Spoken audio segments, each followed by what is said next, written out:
Good morning. This is Michelle Hughes with Ageless and Timeless. Last week we did two interviews with gentlemen who have greatly enhanced my knowledge, and I'm sure will enhance yours. And that's the whole purpose of Ageless and Timeless. You might wonder, why did I choose that name? Well, it's because I want people to live the best version of themselves, to find the answers that will help them to live a more blissful life. And through our guests who are exemplary in their fields and in their experiences in life, we're going to learn about how others have been able to manage their life journey and to make the best of the short time we have on this planet. So I wanted to segue to our guest today, who is absolutely amazing woman. And I had the opportunity to meet her in person last week. So I've had a really nice get acquainted and let's get deeper today opportunity. Her name is Denise O'Brien, and she and I both come from the Bay Area, although she went to school here in Los Angeles at Loyola and has lived here in Los Angeles for many years as well. So she and I both share the dual city experience of San Francisco and Los Angeles. Denise is the chief executive officer of a company that she named called DOME, and that stands for, surprise, surprise, Denise O'Brien Media and Entertainment. And that is really her focus in her career, has been with public relations and planning events, spokesperson, author. And by the way, she was also Miss California and Miss Santa Monica, or I should say Miss Santa Monica and Miss California. So kudos to you, Denise. What an amazing track record you've had. So I'd like to turn it over to you for a moment and just ask you a kind of an open-ended question that came out of our meeting last week. And that is, in maybe a very succinct way, tell us, who are you? And I mean that in a deeper way than just what have I done in my life, but who are you as a person? Well, thank you, Michelle. Thank you so much for the opportunity to be interviewed today. I'm really grateful for the time that we spent together getting to know each other ahead of this interview. And I'm even more grateful for the opportunity to address your guests today. So thank you so much. Um, you might know my title that has come over years of work, the Queen of Joy, which is the short version of who I am. My mantra has been, I'm the Queen of Joy, People of Passion. But on a deeper level, I am a mother, I am a caregiver, I am many titles. What I love most about myself is that I'm the same person on stage and off stage. I'm the same person with my family as with my friends and my colleagues, or producing an event. I am a woman who's very, very passionate about giving to other people. And that's been inculcated with my family, my parents, the way I was raised. As you said, I was raised in the Bay Area. And my life journey has taken many twists and turns. But the most beautiful thing is that every obstacle I've been able to turn into a stepping stone to greater success. So the Denise O'Brien Movies and Entertainment Dome Consulting is the kind of culmination of many, many years of ups and downs in my life. And I'm very proud to say that with the challenges that I've had, I've met wonderful new support systems along the way. I'm a hungry person that's always thirsting for knowledge. And so when I'm learning, I'm growing, and I'd rather be growing. I don't know if you know that saying about when you slide into home plate, you want to just like run around the bases and slide into home plate and get all dirty. I want to live my life like that. And through some of the deeper challenges that I've been through, I've learned that every day is a gift and that I want to live full out every single day. So my brand has come from my passion for telling stories. When I first meet people and they ask me what I do, it's a very complicated answer. So I simply say I help people tell their stories. And I do that. I've been doing that since I was 12 years old, when I was, working in high school as the editor of the yearbook. And then when I was in college, I was the editor of the newspaper.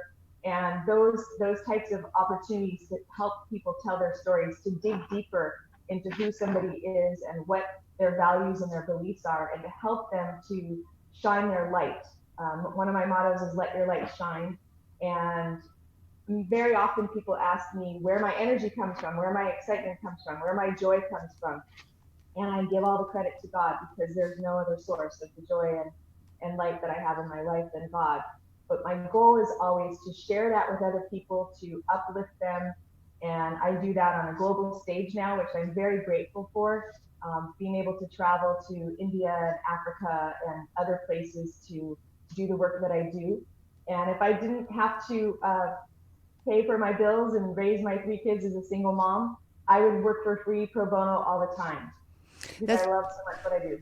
That's very interesting, Denise, because when I was giving speeches to young people during my corporate career, I would ask that question: what would you do if you had no economic considerations and you could do anything that you want to do? Because let's face it, if we're passionate about our life and our work, it isn't really work. And although we have the realities of having to pay our bills, like you said, it would be something we would do for nothing, for free, because we're so passionate. And so what you just said is really quite compelling. Exactly.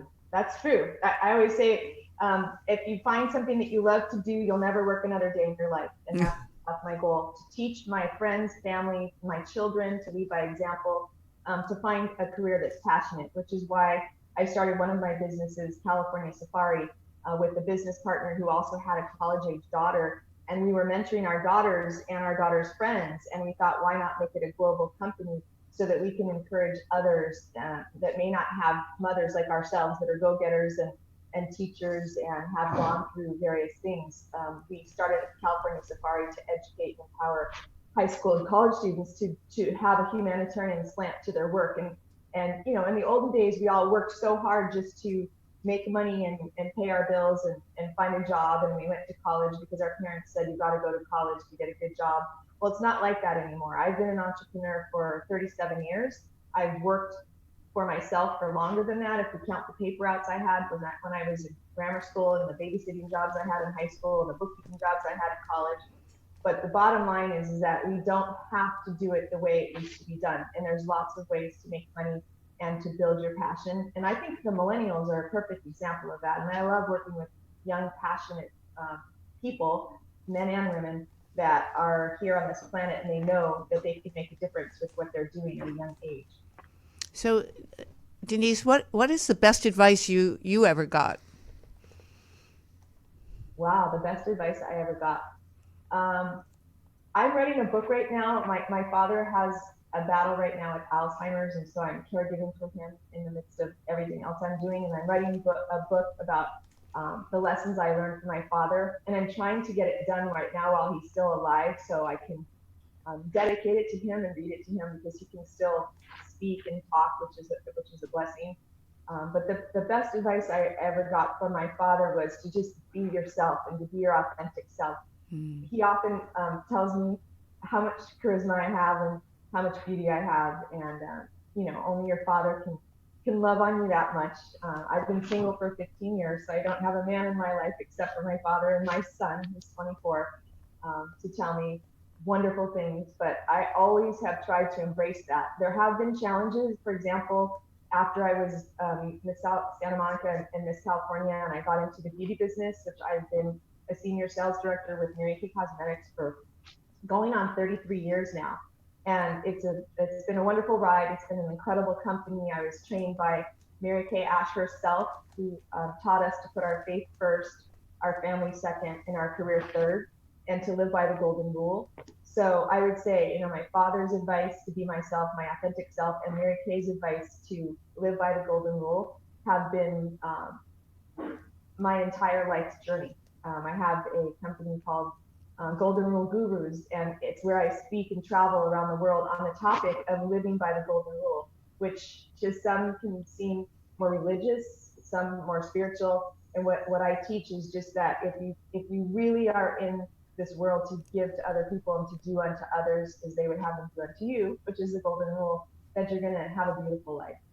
I think what you're saying for most of us is very accurate. However, what about the people that are crippled by fear? How do you deal with that in your own life when you have adversity? And just tell us more about the coping mechanisms that you found will work. Well, adversity in my life has been, luckily, in my circle of family. I'm really grateful that I have my health. But unfortunately, for example, my daughter Brittany was in a very tragic car accident, and that was about 8 years ago. Where she was at 19 years old, she was basically killed by a driver that was 80 years old, and I found her dead in the street, literally not breathing, and happened upon her, which was a God-given blessing. And my young, at the time, 8-year-old daughter and I were by her side, and really, I was able to just join God in calling her spirit back into her body. That was an experience that was life-changing for me. My daughter spent 40 days, exactly 40 days in the ICU at UCLA in the neurotrauma unit, and they removed her skull, and she went through a lot of swelling of the brain, and you started the question with fear and how do you get over fear. I personally, because of that experience and because of her near-death experience and the qualities that I've embraced or learned by her bedside during those trying times, I don't have any fear. I don't have any fear of anything. I don't have any fear of dying. I know that if I died today, I'd be in a better place.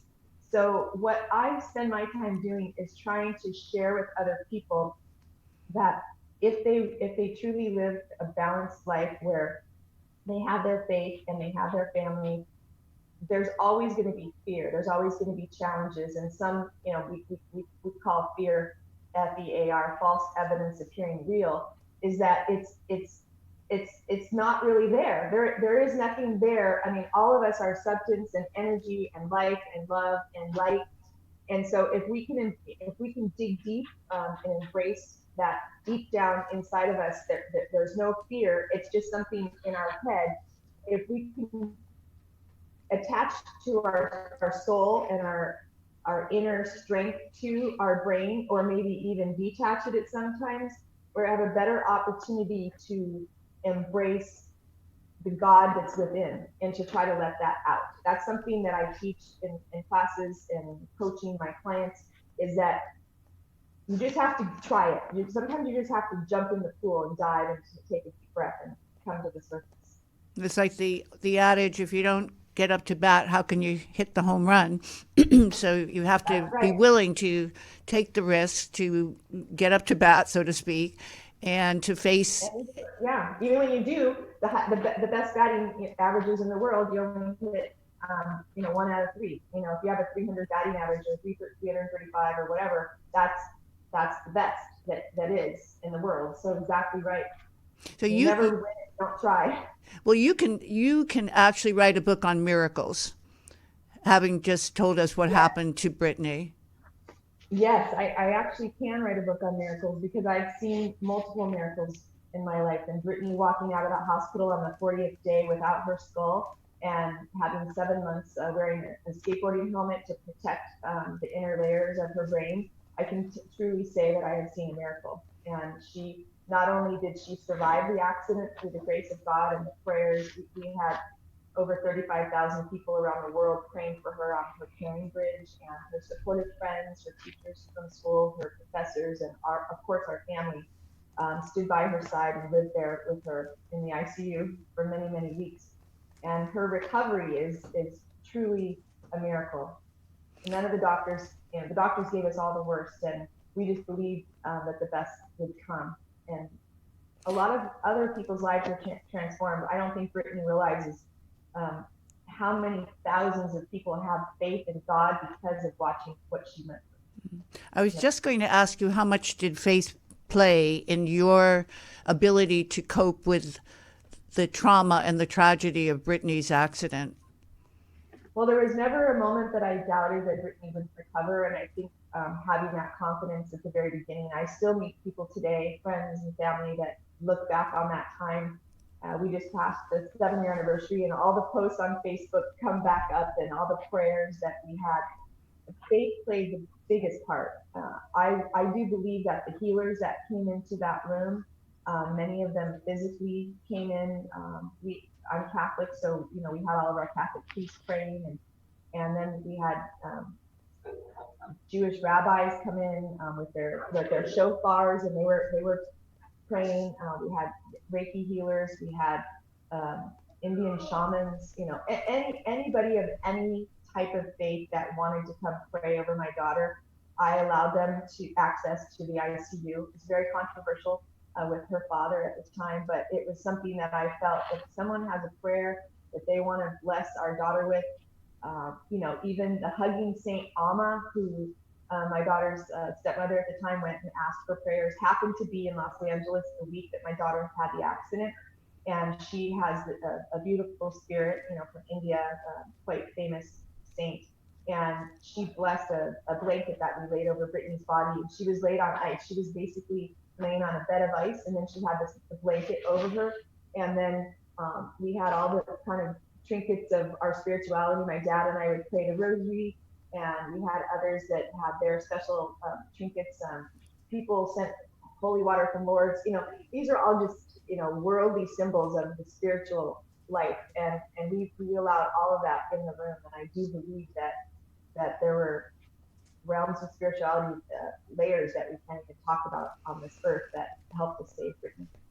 Well, that is truly an amazing story, and truly gives one a reinforcement that faith and belief.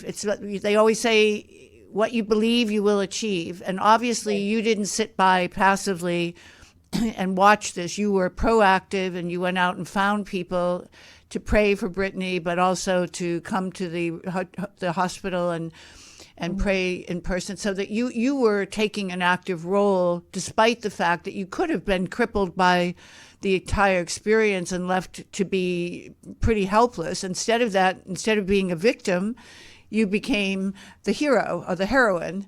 And you. Well, just to say though, that's even more of a miracle, Michelle. I did not go out. I literally never left the hospital for the whole time. That people heard. Right. The power of social media, because what was happening was one of my neighbors that heard about the accident put a post on Facebook, and then somebody else put an article in the paper, which I had nothing to do with. But all of these beautiful sources of energy and healing light came to us. And that's even more of the miraculous part of it, is that we didn't do anything but show up and open the doors for God and all the other spiritual entities, if you will, that came through. And they actually were, this is the part that is very kind of complicated for some. They were actually communicating with Brittany directly. She actually had called them in when, maybe she had gone to heaven and come back. That's the part that's hard to comprehend and understand. And even for Brittany, she won't talk about it today, but I was there, I was awake, I saw what happened, and I was connected to these people in such a beautiful spiritual way that nobody can understand except for if they were there with us. And there were hundreds there with us. So when you write your book, which you say you're writing right now, all of this will be a book and a movie. Sorry? A book and a movie. Oh, and a movie too. Well, of course, that makes sense for someone like you. Yeah. You have all the connections, right? So will this be solely about the Brittany tragedy and recovery, or will this be a broader spectrum of you? It's going to be a broader spectrum of our life. There's a lot of history there. I've been writing my story since I was born, but I have actually been documenting a lot of it. And there were some really interesting things that happened in our family's life prior to that accident, which I hope someday Brittany will be able to share. But her father was an alcoholic, and praise God, he's 8 years sober now. But at the time of the accident and months before that, Brittany was really struggling with her father's alcoholism, and it was a deep journey for her that Brittany actually has shared publicly, and so it's not revealing anything new, but that she actually prayed and she actually asked God, and she had her prayer that said, she asked God, even if I have to die, I would die so that my father would be sober and have spirituality. And she Wow. prayed that prayer for so many days and weeks. Um, and then she got hit by the car, by the man, just a few weeks after she prayed that prayer. And I'm grateful that she remembered that and that she tells that story, because she truly does believe that that accident helped to heal her father in such a spiritual way that only God could figure out. And there was a lot of strife between Brittany and her family, her father and his wife at that time. There's a lot that I can't certainly don't want to share. But to say that there's major healing that took place when she was in the coma, and when she came out of the coma, the first person that she saw was her father, and got to speak to him. And those were her first words. I think his first words might have been, "I'm sorry, but I wasn't there for that moment." Oh, So it was a healing, a you healing I don't think experience. there's going to be a dry eye here with all that you're telling us. I'm trying not to cry. Yeah, no, no. Even for my, I know. yeah, I should have brought a Kleenex. So yes. let's switch the subject to your business. And Okay. what is it that you're most passionate about in what you're doing today with your public relations and your speaking? And I know you had a history of being an editor and a producer, so you've had the broad and deep experience in the media. But so, what is it that brought you to where you are in this world today of what you're doing and who you're helping and why you're doing it? If you can just give us a little more insight into who you are as a professional career executive. Okay. Well, I would have to say, if you, the beginning question was what brought you into this, and my passion for writing. I have a degree in journalism and broadcasting from Loyola Marymount University, and I did move from the Bay Area down to Los Angeles, which is now called Silicon Beach. So I'm very excited. I live in Silicon Beach and I live in Silicon Valley, two beautiful cities in California. And I have the blessing of being able to travel and speak all over the world. And the reason why my experience has expanded globally is definitely because of social media, and specifically my activity on Facebook. I've had a Facebook account since Facebook opened, 10, 11 years ago, I think now. And I have been very open and honest about my life. And for example, in Brittanys stages for the 40 days of her hospital stay, I made a post every single day. And whenever I'm doing something great and fun, I make a post. And because of that, I've been traveling around the world now, being invited to speak on stages in many countries to talk about various topics, from women's empowerment to domestic violence awareness, sex and human trafficking, and how to start your own business, nonprofit organization management, some of those things. So what happens when you speak is that other people listen. That's the goal, right? Is the best way I can see it, is to be a leader and to build leaders. So my goal at this stage in my life is to be a good example for my family and for my 3 children. As I said earlier, I'm caregiving for my father right now with Alzheimer's, and that's opened a lot of new doors. And for example, I was at a caregivers workshop a few weeks ago, and I met a woman there that hired me to speak at another event in Silicon Valley. So when I teach people this, if you're in your life living your passion and living your joy, and really authentically having that energy and that light shine, everybody is attracted to that. So my goal is to try to teach other people how to let their light shine and how to tell their story. And I educate them, whether it's how to author a book. I help people ghostwrite books, whether it's how to promote an author, to promote themselves globally on the digital media side, whether it's a nonprofit organization. I'm a partner, I think over 35 or 40, I've lost count now, media partner, where I do global ambassador work or pro bono work to help promote. For example, today I received an invitation from one of my dearest friends, Nihal Mayor, who works for the United Nations, and we're working on collecting money to raise money for women to have sanitary pads in Malawi, where they can't go to school.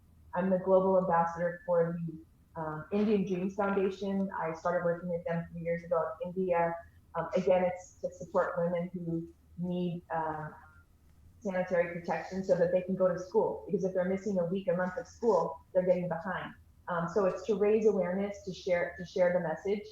And so those are some of my passions, in addition to when I first started my nonprofit, Wings of Love International, I think 8 years ago now, when my daughter went off to college. I guess it's been 9 years, because she just graduated. By the way, Brittany just graduated from UC Berkeley with a degree. How wonderful. Which is a beautiful blessing with what she's been through. So many beautiful celebrations. So my goal is to continue telling stories for the authors, the writers, the producers, and also filmmakers, to help them have funding for their films. That's a longer process, to bring money to a story that somebody thinks is great, and we all think our story is great, but to get it funded is a whole other process. So I try to help people create the packages and the documentation they need, and then to make the introductions.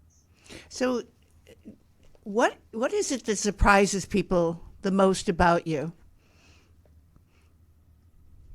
Well, let's see. One of the things that surprises people is a nice compliment, is when they find out I have a 27-year-old daughter, and they tell me I look young. That surprises them. But I think the biggest impact is they don't understand, and they are surprised by my energy level. I've never done drugs. I don't drink alcohol. I raised my kids in an alcohol-free home, and the opportunity for me to share that joy, it sometimes scares people, my joy and my energy. So I think it becomes a surprise when they find out that I'm just a normal person. I'm just a normal person. And Mary Kay used to say, I put my pantyhose on the same way as everybody else, even though that shows how old I am. We don't wear pantyhose anymore.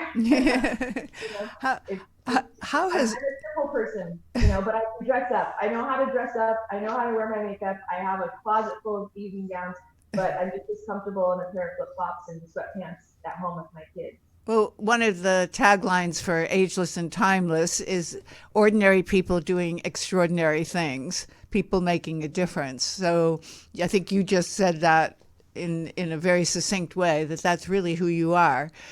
How has being a woman, I know this is a typical question, but I'm going to ask it anyway since we're both female executives, how has being a woman helped or hindered you during your journey in the business world? Well, when you first asked that question, I think about the very first time where I felt like a woman, and that's as my dad's daughter. I was the oldest of 4 children, so my father actually raised me like a tomboy, and I was out working with my dad and playing all the sports. I think that's something people were surprised.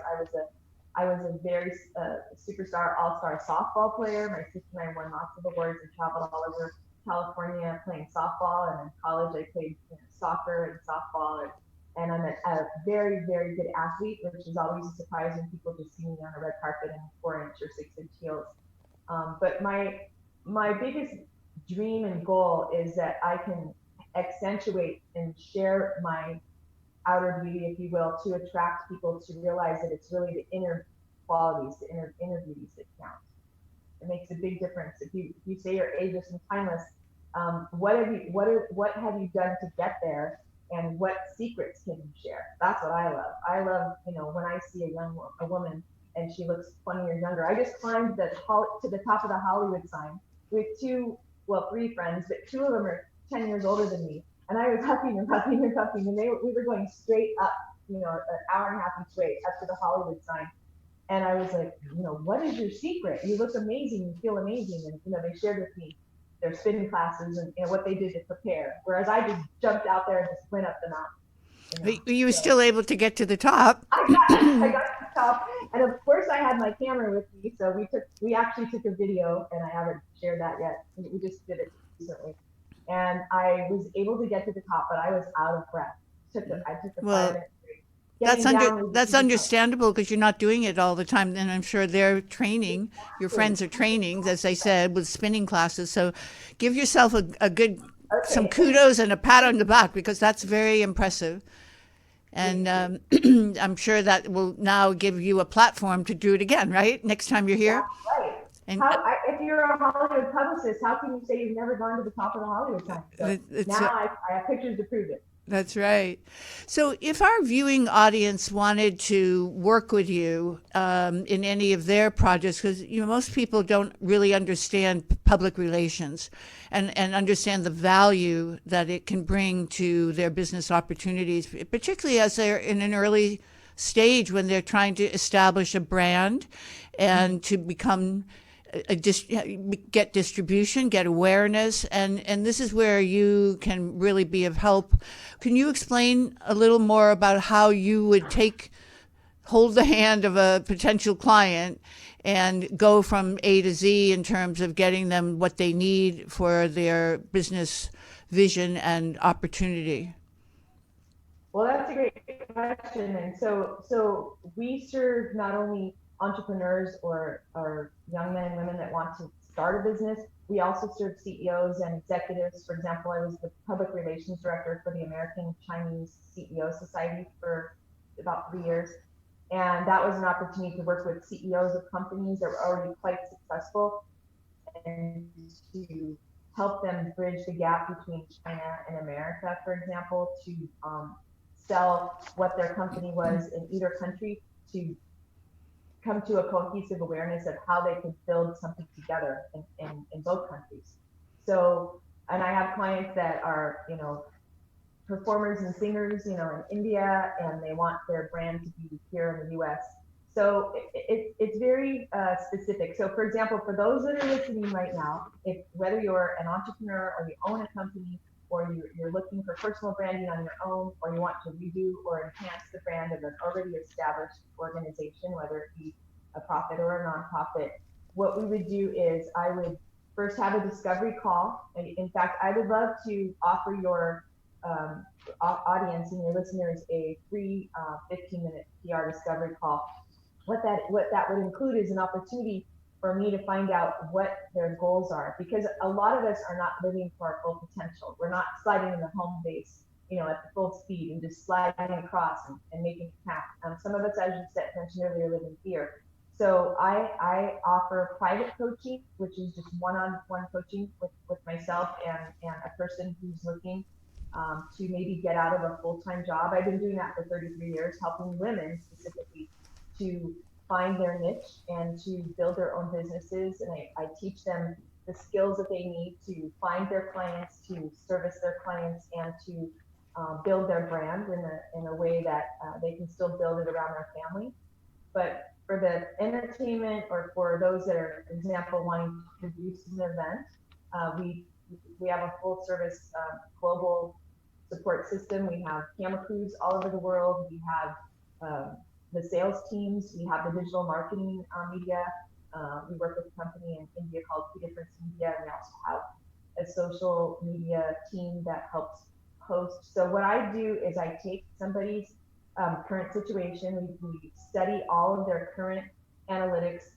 For example, on the name that we like to use are LinkedIn and Facebook, and Instagram now is really growing quickly, and of course Twitter, and there's Reddit and other sources. But for the most part, we look at where they're at, we listen to where they want to get to, and we ask them how fast you want to get there, because it's really all about their budget and their knowledge. And a lot of visionaries, I just had a coaching call, PR call with one of my clients yesterday. A lot of visionaries and creative people are not the people that should be running their companies. But at the beginning stages, what happens is they don't have a budget. So they're trying to run their company, run their PR, build their business, create all the dreams and goals of the vision of the company and their mission, but they don't have those detailed skills. And I'm left-handed, so I don't know, God granted me the special gift of having my left brain and my right brain kind of working together more than some. And so I can help look at both sides of that. And I also have my degrees in journalism and creative, but I also have a degree in accounting too for the business side. So we look at every aspect of where can they improve, what they can do better, and help them come up with a budget that works for them. Well, that is such a generous offer, by the way, Denise. I know that your time is so valuable, and so just to repeat that for our listeners and viewers, that the 15-minute normal consultation that you would provide to a prospective client will be complimentary to any of our people listening today who contact you. So how could they contact you? Well, the easiest way to find me is at my website, which is www, my name, Denise. So it's www.denise, the number 360.com.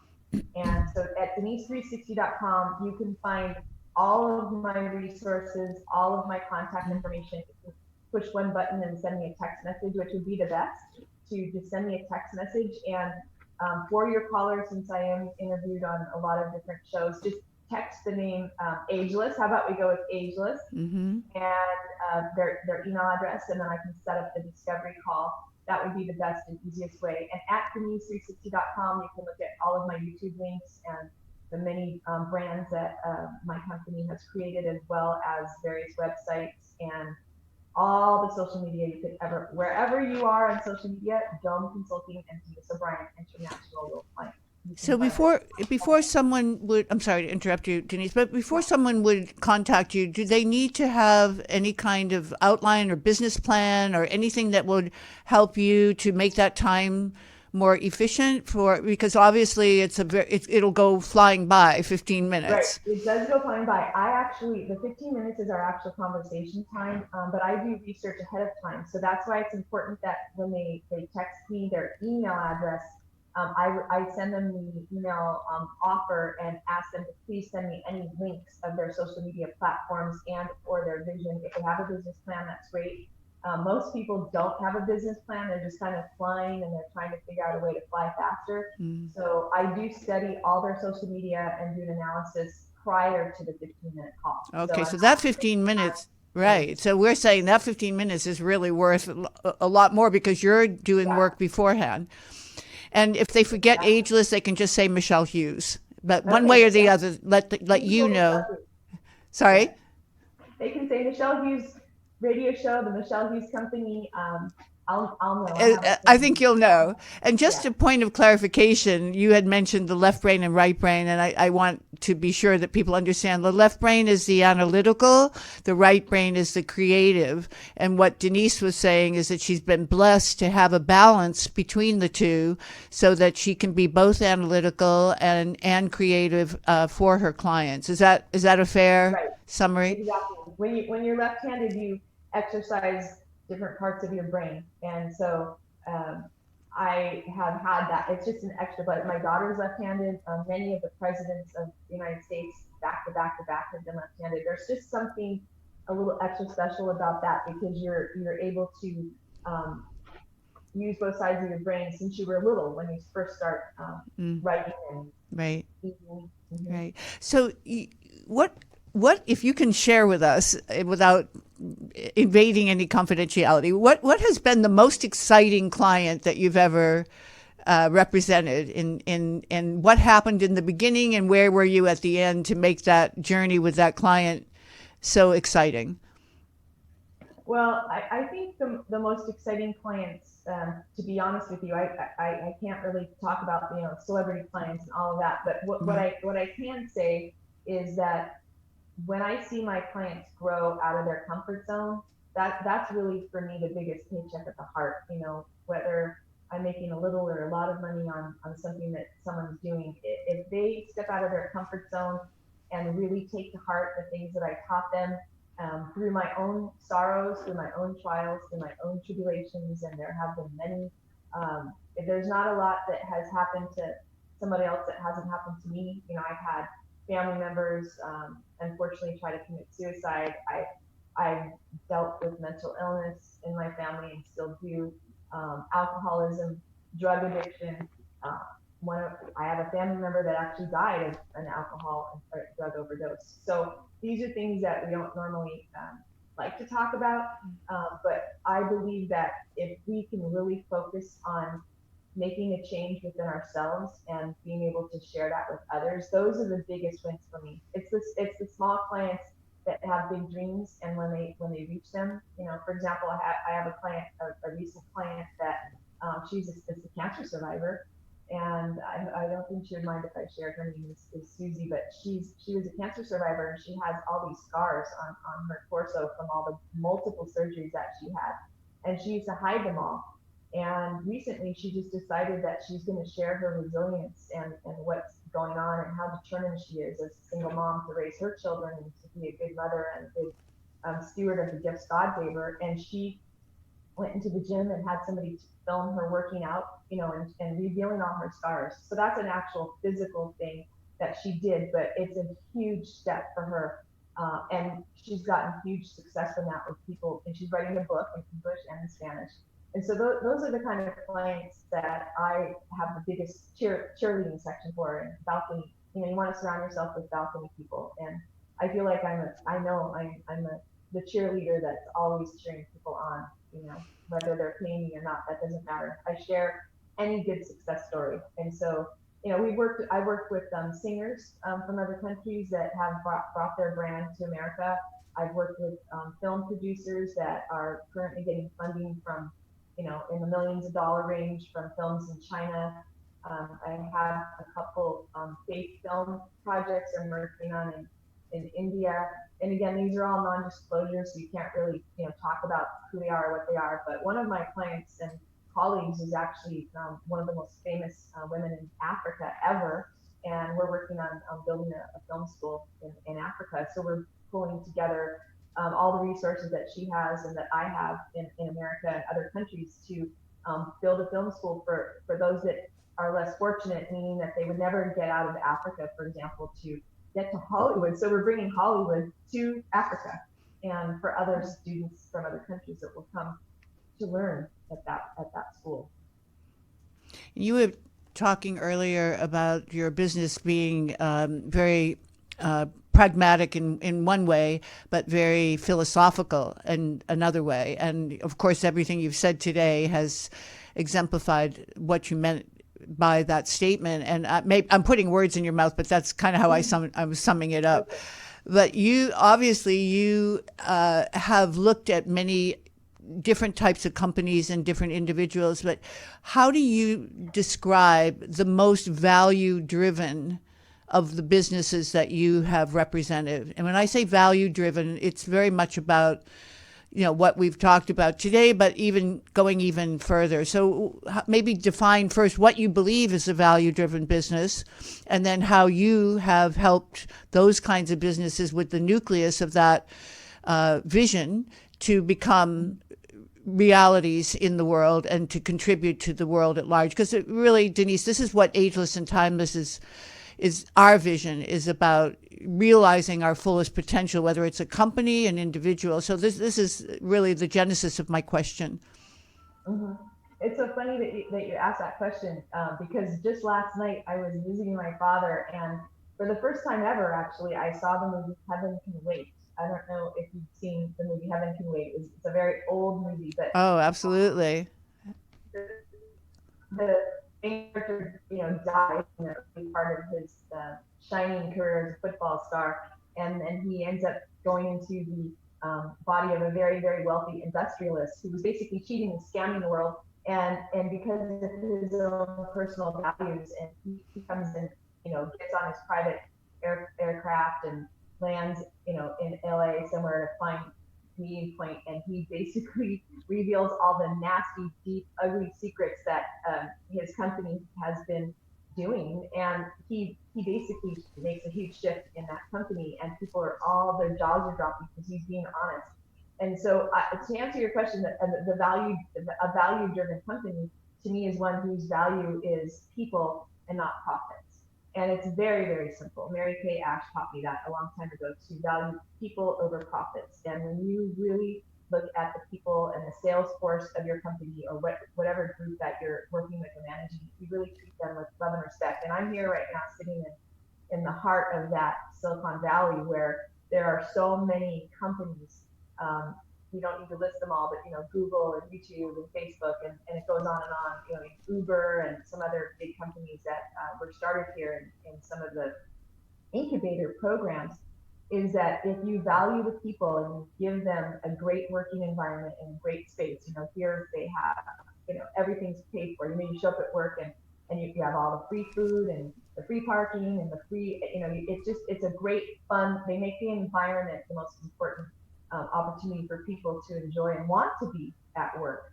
So there's companies like, for example, Richard Branson, Virgin Airlines. If you study his model and making it a joyful opportunity and a place to work, that's the kind of work environment that I try to help coach my clients. Is that it can't be about the profits, it's about the people. And when you build up the people, and I can come in and do a workshop to teach about values, the golden rule, ethics, and it sounds so simple, but there's a big difference between talking about it and actually living it and incorporating that into your genes. And so that's in genes G, and having that opportunity to be in a corporate environment where I can share a speech.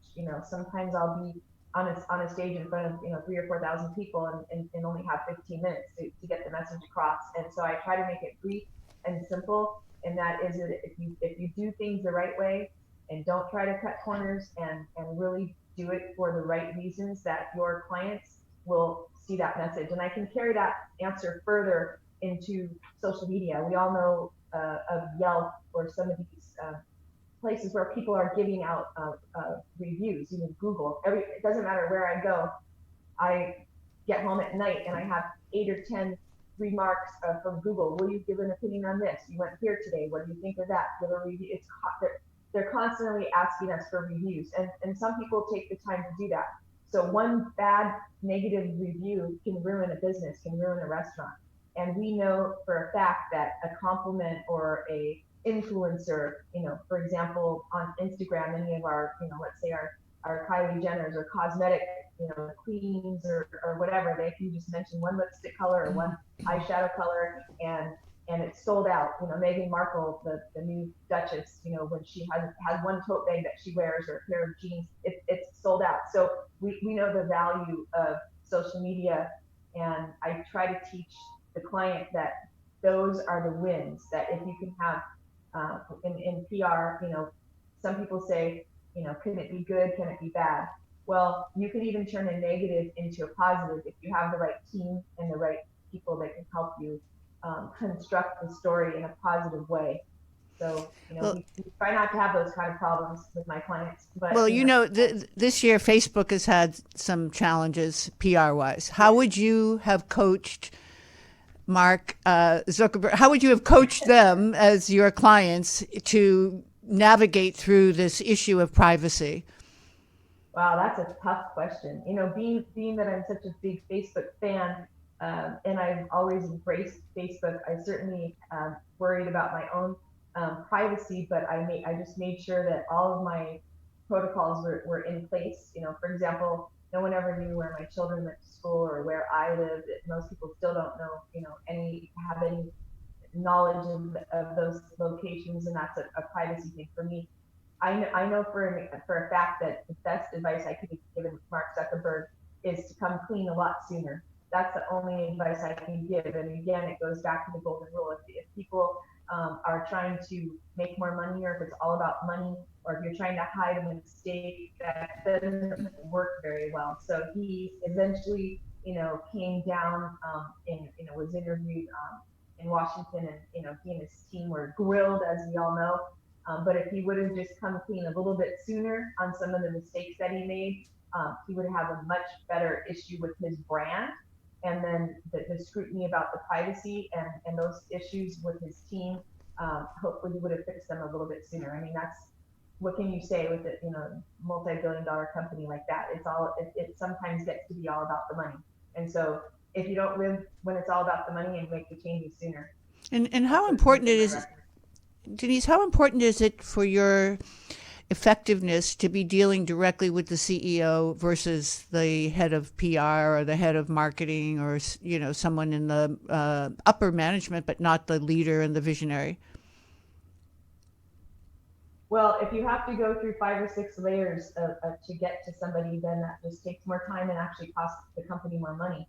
I think the most successful businesses, the CEOs, are a lot more accessible. In fact, I just recently shared an article with on LinkedIn and also with some of my family members, and they ranked the top 5 CEOs based on how much they shared about the balance between their business and they're personal. And so if all you're talking about is business, or all you're talking about is this is what we can give you, this is what we can give you, and you're not really sharing, the person that you are, and you're, housed away, let's say, from your staff in the ivory tower, that's not that business model doesn't work anymore. So the higher the level of the person that we can work with, coach, and give them the skills after we study their entire marketing plan, and or sometimes they have to share with us what's not working. We don't want to have to dig. I have a colleague of mine that works at the very, very highest levels, with the CIA and the FBI, and very, very high profile person, and he has to do a lot of digging. And then when he finds the dirt and brings it out, then he has to recreate the plan. Whereas if they would just say, hey, this is what we've been doing and we need to fix it, it makes it a lot easier. One of my clients is actually at ethics. He was actually in jail, and he was in jail for fraud that somebody else in his company committed, but he was the accountant, CPA, of the company. And even though he had quit when he saw what was going on, when the slams came down, he got thrown in jail. But when he got out of jail, he became a speaker that travels all over the country now and talks about how to live an ethical life and how to work your company and brand in an ethical manner. Well, and I love helping promote him. Very often the people that are teaching us are the ones that most need to learn. And I see that quite a bit with dating coaches and the people in the psychology world. Not to say that there isn't an effectiveness in what they do. However, I think many of them have come to their place of teaching by their own learning. And I think if we stop learning, we stop growing, and we die, right? So we have to always be on that quest for new knowledge. Well, I think we're getting to a place where we have to say goodbye to you, Denise, and I'm so sorry to have to do this, because I've just so enjoyed you and listening to your philosophies, and I hope that we will have more opportunities. So one more time, could you just repeat what how people can get in touch with you, just so in case anybody missed? Okay. So again, the best way to contact me is at my website, www.denise360.com. There you can just immediately find all my contact information, all the ways to reach out to me. You can study any of the branding that I've already done. And I would love to talk to you about your PR, your business, your coaching, and or your events. We are here, Dome Consulting is a full service boutique PR firm. We can work anywhere in the world. We have teams in many, many countries already standing by. And I'd be more than happy to see what your needs are, what your challenges are in that 15-minute PR discovery call. We can learn how we can use all the resources available to us and within all the media platforms to get you on the global stage, or build your business in the United States if that's where you're listening. Excellent. Thank you so much, Denise. We wish you. You're very welcome. Ageless and Timeless wishes you the very best. And one more question before we. There you are. Good. Well, that Mary Kay 30 years is also very beneficial. That's on my. That's all your genetics. Well, good for you. What I wanted to, just one last question, and then we'll say goodbye. If there were one word, just one word that we give you to describe who you are as a person, what would that word be? Wow. Whenever people have asked me that question in the past, I always say brilliant. And what's really interesting about that is that some people will go that, oh, she's so egotistical, she said she's brilliant. But the reason why I use that word is really because the brilliance is my light, the joy, the shining from within. So the brilliant means, like, think of it at night and there's the North Star out there, and that's the shining brilliance. So you can use that word in many ways, but I really feel like I have the brilliance to help people to shine. I have a class where I teach people to shine your heart and to shine your soul, and that's inside. And then to shine your brain, polish your brain and make it more brilliant. And we do that as well through education and webinars and seminars and workshops and training. And then to shine your light, like I said earlier, let your light shine. If you can truly polish the outside so that that it's more attractive for people to want to meet you. When you walk into the room, you want to be brilliant. You want people to look at your shining light and go, wow, I'm attracted to that spot. Well, that is your aura, and no question, being with you last week, you have an aura. Denise, I just want to say a wonderful, wonderful interview with you today, and we've all going to be inspired. I know I'm going into my day with a great deal of light and love and energy and positive thinking, and I know that our listeners and viewers will feel the same way, having had a chance to interact with you. So thank you for being so honest and vulnerable and sharing with us today. Thank you, Michelle. You're very, very welcome. Look forward to seeing you soon. Okay, thank you. 'Cause you're amazing, just the way you are. 'Cause you're amazing, just the way you are. Good morning. This is Michelle Hughes with Ageless and Timeless. Last week we did two interviews with gentlemen who have greatly enhanced my knowledge, and I'm sure will enhance yours. And that's the whole purpose of Ageless and Timeless. You might